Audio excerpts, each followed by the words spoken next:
Yeah, I agree. I think at the end of the day, and it's why if you're going to do acquisitions, you need to be really clear on exactly what it is that you're buying. What is the asset uh, value behind what you're buying? You said it's a content-based event, and I agree that that's right. But really, what it was is it was a community-based event. People came because people were there. Like it was the place.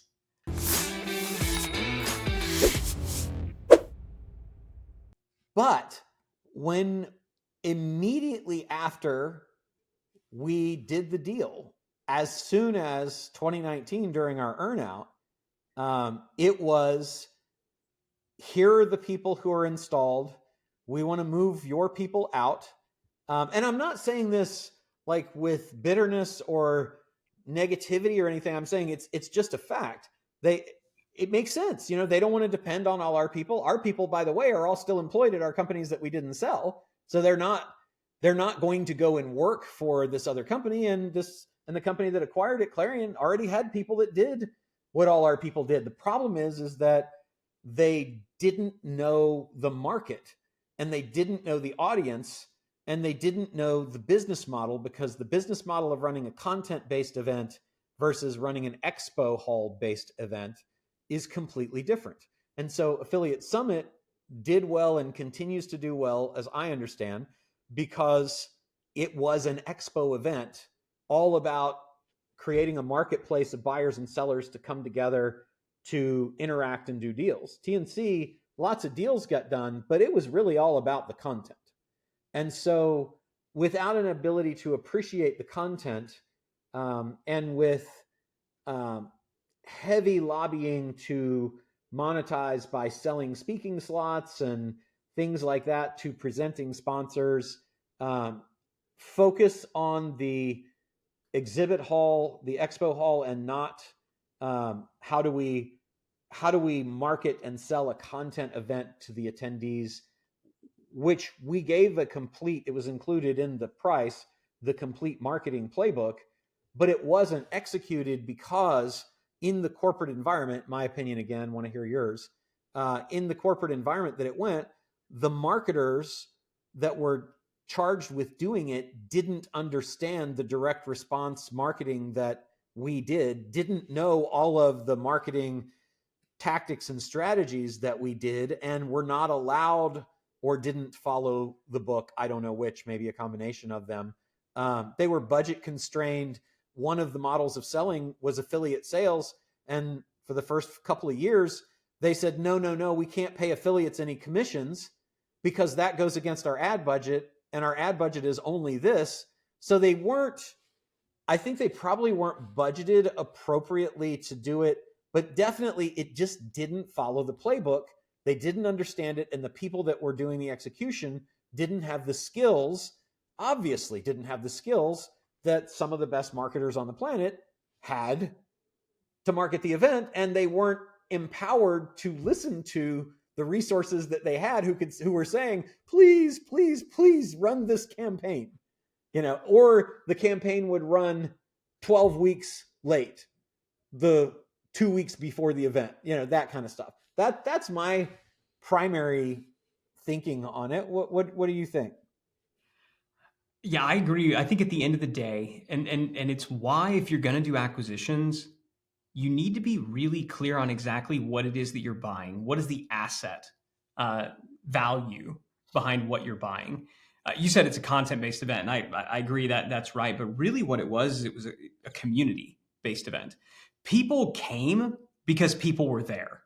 Like it was the place that the community gathered. It Don't you think? wasn't like you said with an expo that was this two-sided marketplace. And I think in the beginning, it was the content that gathered everybody there. And then eventually everybody came because everybody was there. Now the content still had to be good or they would stop coming. So the content now was gonna be the, sort of like static electricity, was the bond that was still gonna hold it there. But it used to be that when we sold Traffic and Conversion Summit, what sold it was the session titles.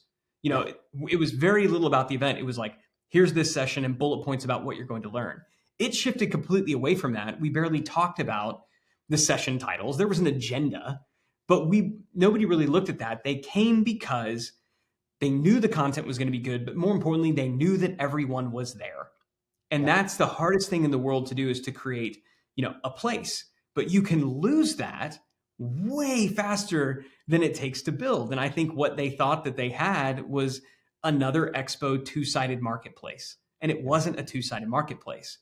It was a community-based event. And the reason that I don't believe that COVID was the reason that the event struggled is because, and I'll say this now, I don't think this is going to get me or anybody else in trouble. I mean, we're out of the business. The thing is shut down. But going into 2020 and the 2020 event, before the pandemic had happened, we were already behind on ticket sales. Do you remember that? I do. We were already way off track behind ticket sales. Now, maybe we would have caught up had there not been the pandemic, but we were already pacing way behind. And the reason we were behind is exactly the reason that you said. They basically said, digital marketer, stand down. We don't want you promoting as an affiliate. Right.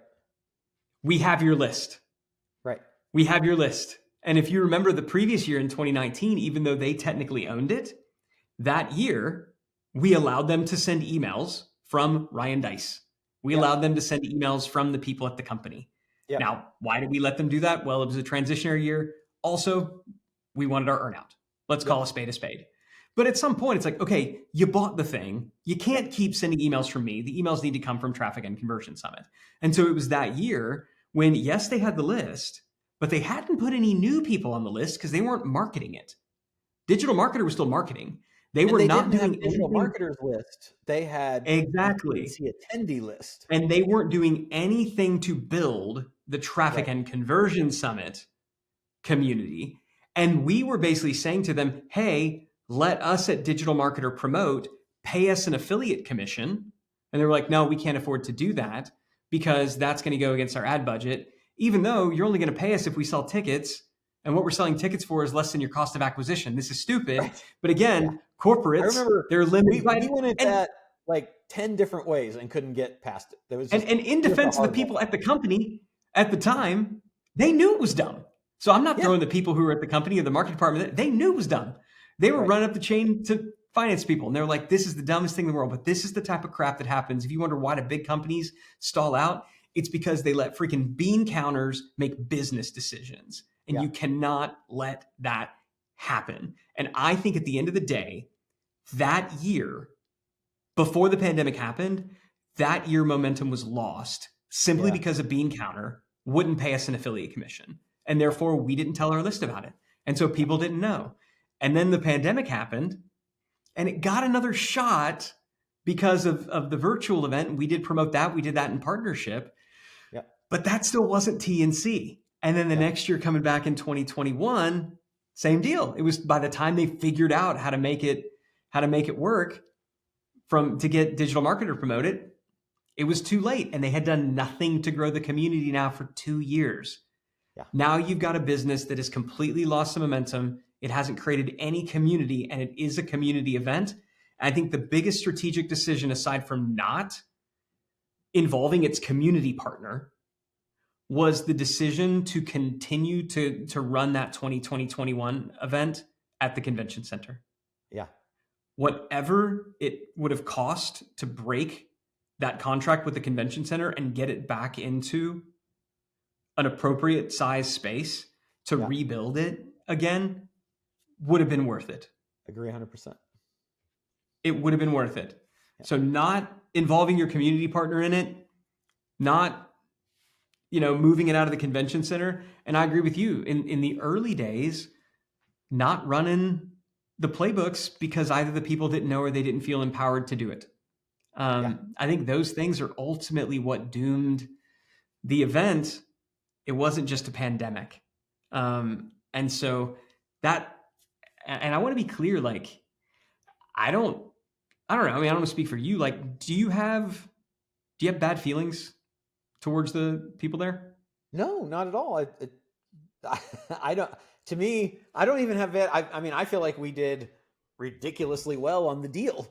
I'm disappointed that I do believe, had the pandemic not happened, I believe TNC would still be going and we would be in multiple countries, because we were at the end of negotiating the Western European contract for it, and we had already done a license deal in for Singapore that was underway, and Russia, which would obviously have evolved differently ultimately, but we'd have had a few years, so I feel like we would be in a pretty significantly different place.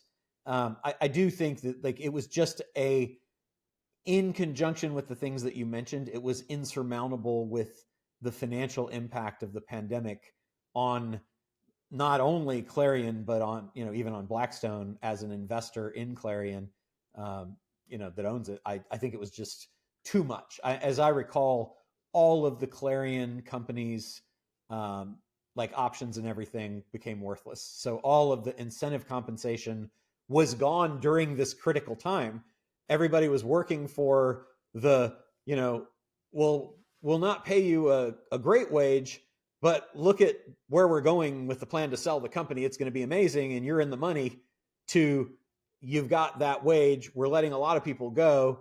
Our company was in hundreds, I think, of millions of debt that it borrowed from Blackstone during the deal, that, the owner, the primary person that founded the company, was basically booted out of the company. I mean, like it was at that entity pretty bleak times too, to try to get the motivation. But I still think with all the mistakes that were made and all the misunderstanding and everything, it would still be alive and doing okay today if the pandemic hadn't just dealt it that extra financial, gut punch.